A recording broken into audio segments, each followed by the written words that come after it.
Alex, I think a large facet of Bill Richardson's platform, which goes largely unnoticed, is his plan to help veterans when they return from service from their service. It's basically in 4 points. You have one thing called the Heroes Health Card, which you would introduce. Now, the Heroes Health Card is essentially an ID card that every veteran will receive once they leave the military.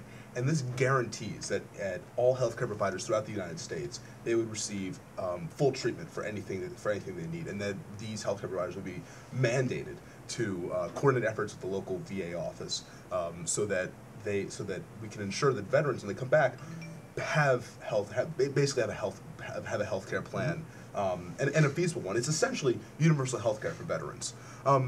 And then you go into mandatory funding for veterans clinics. I mean, we saw what happened with Walter Reed.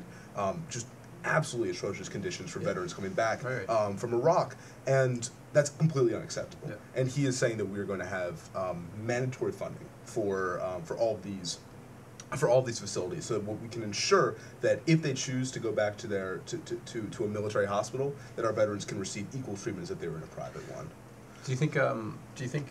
Well, I agree that veterans absolutely deserve the best treatment. I just wonder a couple of things. I mean, first of all, veterans are kind of an easy group to pander to, and second, is there a trade-off here? Are we basically giving them special treatment that other people don't get? See, I don't think that it's necessarily pandering. Veterans make a sacrifice. We have a volunteer army, so these are people who go in knowing that they have the potential to die for their country, and wrap your head around that. I mean, that is some harsh stuff, and yet they do it anyway, and they put their lives on the line, really to protect our freedom and to protect us as a whole, and they really deserve whatever they can get. And so he goes into it further. I mean, he says, look, we'll give tax cuts to veterans. They deserve it.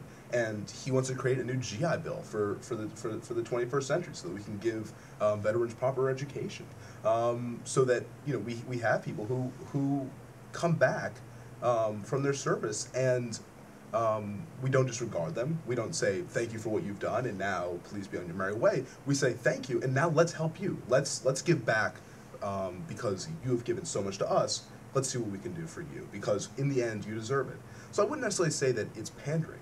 I say it's helping a group that has dedicated their lives to helping us.